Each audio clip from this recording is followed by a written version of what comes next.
Salut à tous, on se retrouve aujourd'hui pour parler du Paris Saint-Germain ce mercredi 8 février. On commence tout d'abord avec le programme de la semaine aujourd'hui. Bon, on est mercredi et mercredi c'est jour de match. Le PSG ce soir joue un match ultra important du côté de Marseille, c'est le classique français. Donc voilà, Marseille-Paris c'est ce soir, c'est un huitième de finale de Coupe de France, hein. C'est du côté du Vélodrome, c'est un match à élimination directe, pas le droit à l'erreur, hein, pour l'équipe parisienne. Et regardez le visuel en gros du site officiel du PSG avant cette rencontre ce soir contre l'OM. Donc le match est diffusé sur France 3 ce soir, le match débute à 21h10, je vais regarder le match bien sûr et je pense même faire le débrief à la fin de la rencontre, hein. Voilà, si je le fais ça sortira bien sûr sur cette chaîne. Donc on va parler bien sûr, hein, de ce Marseille-Paris, on va faire l'avant-match, hein.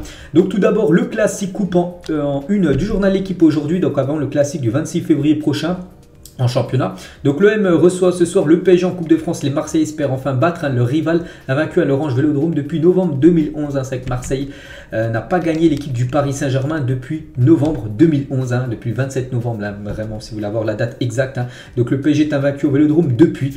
On espère voilà, que cette série se poursuive, hein, pour le PSG, hein, ce soir du côté du Vélodrome. Hein. C'est que le PSG par rapport aux victoires nulles et défaites, hein, il y a quand même un avantage pour le Paris Saint-Germain. 47 victoires contre 33 pour l'équipe de Marseille contre le PSG, 24 matchs nuls entre bien sûr les deux plus gros clubs, on va dire, français. Regardez le groupe parisien pour affronter Marseille ce soir. Donc le groupe a été dévoilé hier, on va en parler là. Donc quasiment tout le monde est là, à part bien sûr les blessés qu'on sait qui sont sûrs d'être pas là, hein, comme Kylian Mbappé, comme Renato Sanchez. Mais à noter que Marco Verratti, Neymar et Sergio Ramos sont bien présents, hein. Donc voilà, par exemple Ramos et Neymar qui étaient, enfin les deux, hein, qui n'étaient pas là dimanche dernier, c'était samedi plutôt, contre l'équipe de Toulouse. Ils sont bien présents, hein, pour le match ce soir, ça c'est une bonne nouvelle, hein. Surtout pour Neymar qui avait loupé aussi le match, tiens, la semaine dernière, une semaine jour pour jour. Le PSG s'était déplacé du côté de Montpellier, il avait été également forfait. Donc Ramos lui avait joué mais il était blessé, enfin il était sorti sur blessure, et les deux sont bien dans le groupe ce soir, hein, du Paris Saint-Germain pour affronter cette équipe de l'OM. Et juste le point médical avant ce OM PSG, ça concerne seulement Renato, hein, si on ouvre ce point médical. Donc Renato reste en soins pour une lésion des ischio-jambiers à la cuisse gauche, hein. Sa durée d'indisponibilité sera précisée ultérieurement. Donc en gros il manque Renato, voilà, pour cette rencontre ce soir, et bien sûr un Kylian Mbappé. On va revenir sur Christophe Galtier, le coach parisien. Bien évidemment il était en conférence de presse hier, on va revenir sur ses déclarations, aller chercher cette qualification bien sûr, hein. Donc ce classico à Marseille, je vais faire abstraction totale du fait que je suis né à Marseille. Je suis coach du PSG, je sais ce que représentent ces matchs, hein. J'ai fermé tout ce qui pouvait arriver sur mon téléphone pour rester focus sur la rencontre, hein. Il ne veut pas recevoir des messages, voilà. C'est pour ça qu'il met quasiment son téléphone en mode avion, hein, pour pas son cerveau soit brouillé avec plein de messages, voilà, par rapport à cette rencontre, hein. Il reste focus à 100% sur cette rencontre, hein, toujours avec Galtier. Je ne vous dirai pas quel gardien jouera demain, mais mes gardiens le savent, hein. Donc on espère que ça soit Donnarumma, parce que c'est quand même un match important, surtout que Keylor Navas maintenant ne goal plus, hein, du côté de Paris. Seront absents demain, donc Renato qui a une lésion, Verratti, Neymar sont disponibles, Ramos est disponible, Kimpembe commence à revenir, il est proche de rejoindre le groupe, hein. C'est vrai que je n'ai pas dit Kimpembe, mais aussi, hein, c'est un peu comme Mbappé, on savait déjà qu'il n'allait pas être présent, c'est pour ça que je ne l'ai pas cité par rapport aux absents.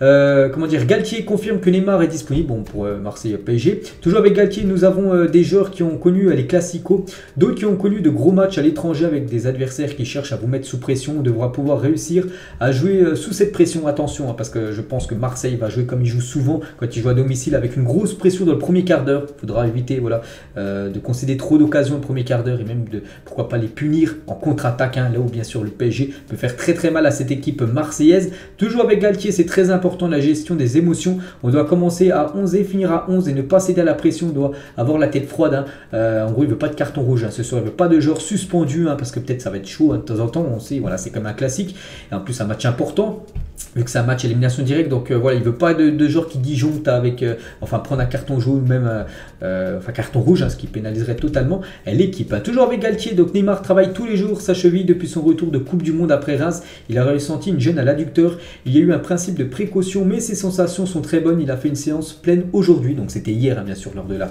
conférence de presse, hein. Il parle aussi de Warren Zaïre-Emery, à cette personnalité qui fait qu'il prend des initiatives, il évolue bien et est très très proche du niveau de nos milieux de terrain, confirmé, très très proche, hein, voilà, par rapport à Verratti ou même Vitinha. Toujours avec Galtier, hein, concernant toujours Warren Zaïre-Emery, c'est un jeune garçon qui a une certaine maturité. Après Reims, il est important qu'il retrouve vite ses sensations, c'est pour ça qu'il est rentré contre Montpellier. On pourrait même le revoir jouer, hein, ce soir, le jeune Warren Zaïre-Emery.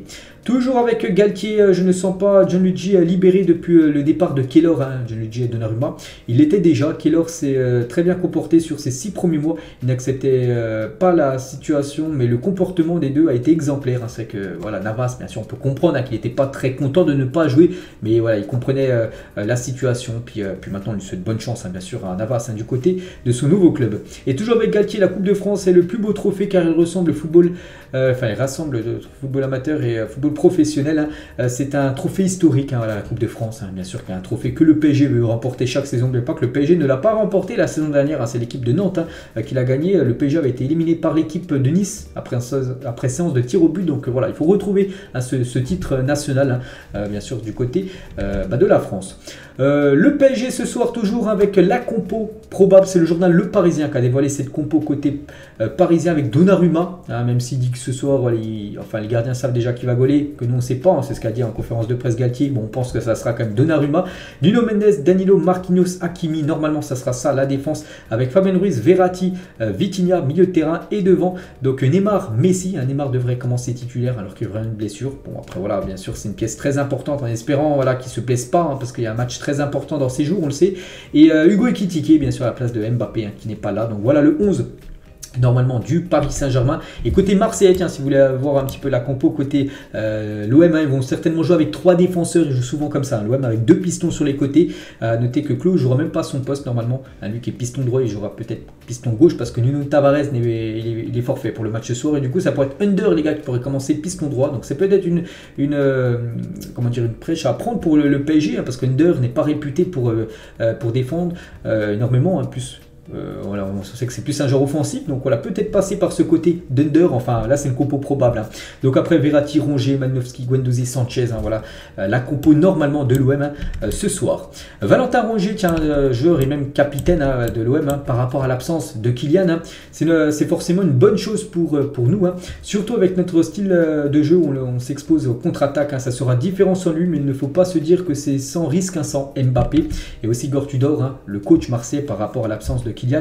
Je serais un menteur de dire que ça ne change rien pour nous. C'est le meilleur joueur du monde, c'est un avantage pour nous, mais d'autres joueurs sont là aussi pour nous poser des problèmes. C'est qu'il n'y a pas que Mbappé du côté de Paris. Il y a peut-être Neymar qui commencera peut-être titulaire, il y a Messi, Hugo Ekitike. Le danger peut venir de partout, même des latéraux, même des défenseurs, bien sûr. Donc voilà, bon après, bien sûr, le PSG, c'est un peu plus affaibli, bien sûr, quand Kylian Mbappé n'est pas là. Et toujours avec Igor Tudor par rapport à Galtier, je savais qu'il était marseillais, oui, c'est un bon entraîneur qui mérite tout ce qu'il fait depuis le début de sa carrière. Je lui souhaite le meilleur, sauf demain, sauf ce soir. Donc voilà, bien sûr, c'est avant-match de cette rencontre. Et Donnarumma hier, lors du dernier entraînement. Donc t'es prêt pour Marseille? C'est un supporter qui lui a dit ça. Oui, donc il est prêt, Donnarumma. Donc il a fait quelques photos, quelques autographes. Il y avait aussi, Nuno Mendes aussi qui s'est arrêté. Il a pris quelques photos avec les supporters parisiens. Regardez ce tweet de Milou de Codeby, donc il a mis ça sur Twitter, j'ai trouvé que c'est plutôt pas mal. Donc il a parlé d'Hugo Ekitike, en gros ses points forts et ses points faibles, on peut dire. Donc du potentiel en pivot pour Hugo Ekitike. Donc après, point faible, des déplacements approximatifs et à contre-temps, et un QI foot très limité, d'après ce fan, on va dire, du PSG, et Carlos Soler, au lieu de Carlos Soler, bref. Trop prudent, zéro risque pris, c'est vrai qu'il ne prend pas trop de risques du côté du PSG, c'est comme une grosse déception, on va pas se mentir, Carlos Soler. Donc du ballon, mais aucune proposition dans le jeu, aucune folie, et se fait bouger dans les duels. C'est vrai qu'on attendait beaucoup plus comme de Carlos Soler quand il est arrivé du côté du club lors du dernier mercato estival. La source parisienne, ils ont tweeté ça, on apprend donc aujourd'hui que Neymar avait une gêne à l'adducteur après le match contre Reims, explique la mise au repos sur les derniers matchs, que ce soit Montpellier ou même l'équipe l'équipe de Toulouse. C'est parce qu'en gros il avait une gêne à l'adducteur, et il confirme aussi que le joueur se sent mieux et qu'il est apte pour jouer ce soir. Neymar is back, on espère. Donc après, à voir s'il commencera titulaire ou non. Moi j'aurais préféré qu'il commence sur le banc, qu'il rentre à la 60e minute ou même à la mi-temps, tout dépend du résultat, que le mettre directement titulaire. Après voilà, ça reste comme un grand match. Neymar a besoin de jouer pour prendre du temps de jeu, se remettre dans le rythme. Mais bon, je pense surtout moi à la Ligue des Champions semaine prochaine. Puis il faudrait absolument pas qu'il se blesse. Neymar, surtout que Marseille, je pense, mettra des coups, tout ça. Donc voilà, on verra bien sûr ce que donnera le match. Et Neymar, les gars, donc il n'est pas très content, surtout du froid du côté de la France actuellement, surtout du côté de Paris. Lors du dernier entraînement, il a mis sensation de -10 à 2 degrés au camp des loges avant de s'entraîner. Il a mis ça sur sa story Instagram. On va parler d'un autre Brésilien, c'est Marquinhos, et j'en parle comme depuis pas mal de jours, et voilà, c'est très très proche parce qu'il y a un accord de principe qui a été fait entre le PSG et Marquinhos pour une prolongation de contrat pour Marquinhos qui devrait prolonger jusqu'en 2027. Concernant Ramos, donc la tendance n'est pas une prolongation de Sergio Ramos, mais rien n'est acté d'après RMC Sport. En gros, les dirigeants parisiens attendent d'avoir plus de garanties sur ses performances là, vu que c'est des matchs importants. Il y a la Coupe de France, il y a le championnat à valider, il y a la Ligue des Champions. Ils veulent voir vraiment si Ramos peut encore montrer de belles choses. S'il montre de belles choses, il sera certainement prolongé d'une année de plus. Et si vraiment on sent que c'est limité maintenant, Ramos, qui a fait une magnifique carrière, mais bon, on sait qu'il arrive en fin de carrière, et ben voilà, il ne sera pas prolongé si on voit qu'il est trop limité dans ses performances. Et concernant Léo Messi, Daniel Riolo, hier sur l'After RMC l'a dit, est-ce que sur Terre, il peut y avoir quelqu'un qui connaît un peu le ballon pour me convaincre que c'est une bonne idée de prolonger Messi l'année prochaine? Je ne comprends pas, parce que lui, Daniel Riolo, il dit que le PSG ne devrait pas prolonger Léo Messi. En gros, il cherche quelqu'un pour essayer de le convaincre que le PSG fait la bonne solution en gros de prolonger Léo Messi. Donc voilà, après on verra aussi ce qui en sera donné, on va dire, pour Léo, qui est en fin de contrat en fin de saison. On va parler d'un joueur du PSG qui excelle maintenant du côté du Galatasaray, c'est Icardi. Pourrait revenir au PSG l'été prochain et avoir une nouvelle opportunité au sein du club, lui qui est très performant là, lors des derniers matchs de cette équipe turque. Et en gros, sur le Twitter Média Parisien, donc la question est simple. Êtes-vous pour ou contre un retour de Icardi au PSG l'été prochain après ses performances à Galatasaray? Est-ce que le PSG doit conserver Icardi ou de nouveau le prêter peut-être à l'équipe turque ou le vendre, j'en sais rien. Donc le retour de Icardi au PSG, est-ce que vous êtes pour ou contre? Plus de 6600 votes et la plupart sont plutôt contre. Moi aussi je suis plutôt contre. On a déjà vu ce que ça a donné.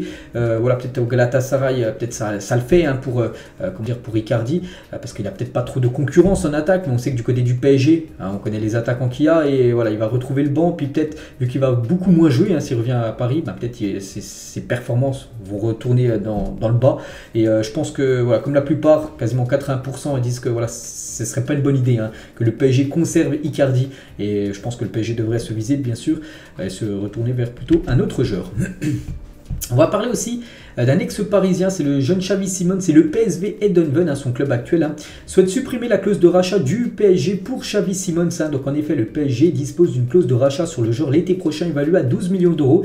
Mais le club néerlandais souhaite désormais la faire sauter, cette clause. C'est Fabrizio Romano qui envoie cette info. Donc Ruud van Nistelrooy, le coach du PSV, l'a dit: nous voyons en Xavi Simons comme un acteur clé dans la construction du PSV. C'est en partie pour cette raison que lui et la direction discutent d'une prolongation. Je suis certain qu'il y aura une prolongation. Et en gros, s'il y a une prolongation pour le jeune Xavi Simons, en gros, sa clause qu'il avait avec le PSG, que le PSG à tout moment pouvait le racheter pour le faire revenir à Paris, elle n'existerait plus. Donc voilà, c'est pour ça que le PSV essaie d'aller vite pour prolonger tout simplement Xavi Simons, pour que le PSG ne puisse pas faire revenir en gros le jeune Simons. Le PSG toujours a mandaté la société Legends pour trouver un endroit pour construire un nouveau stade. Une société très connue qui a déjà travaillé avec des grands clubs comme le Real, Liverpool City ou même Tottenham. Parce que vous savez que le PSG, par rapport au stade, le Parc des Princes, en gros QSI veut faire des travaux pour augmenter la capacité du Parc des Princes. Le problème, on le sait, c'est que la mairie de Paris ne veut pas vendre le parc. Et du coup, si le parc n'appartient pas à QSI, donc ils ne peuvent pas faire ces travaux-là. C'est pour ça que le PSG en gros a mandaté une société Legends, en gros pour essayer de trouver une solution. Et en gros, la solution serait un nouveau stade qui serait construit. En gros, chercher un lieu dans Paris ou peut-être dans la banlieue parisienne pour construire un Parc des Princes. Bon, après, je ne sais pas si cette info va réjouir bien sûr les supporters parisiens. C'est ce qui se dit. Moi, je vous relaye les infos. Toujours avec ce parc, donc la mairie de Paris a prévu un rendez-vous avec le PSG pour renouer le dialogue et apaiser les tensions au sujet du Parc des Princes. Donc voilà, concernant la situation du parc. Toujours avec Paris, tiens, Nasser, donc une enquête préliminaire a été ouverte le 16 janvier dernier par le parquet de Paris pour travail dissimulé à l'encontre du PSG de Nasser. Donc en gros, un homme nommé Hicham Bouadjilla, qui aurait conseillé Nasser durant des années, notamment pour son installation en France, était rémunéré en tant que professeur de tennis via une académie qatari. Donc en gros, c'était quasiment du travail non déclaré, tout ça. Et du coup, une enquête a été ouverte sur Nasser et l'équipe du PSG par rapport à cette affaire-là. Et on finit les gars cet épisode aujourd'hui avec, pas de question de fin, juste une petite photo du jeune Warren Zaïre-Emery lorsqu'il avait 9 ans. C'est à 9 ans qu'il a rejoint le centre de formation du Paris Saint-Germain. Maintenant, il est encore très jeune, il a seulement 16 ans. Mais voilà, ça fait déjà plus de 7 ans qu'il est du côté de Paris, dans toutes les catégories jeunes. Voilà une photo de lui quand il était très très jeune du côté de Paris. Donc voilà les gars, ce qu'il y a à dire aujourd'hui. J'espère que ça vous a plu. Donc je vous souhaite un bon match ce soir. Voilà, on espère la qualification. Et moi certainement, je pense, faire le débrief à la fin de la rencontre ce soir. Donc voilà, allez, bonne journée à vous. Soit ce soir, sinon à demain.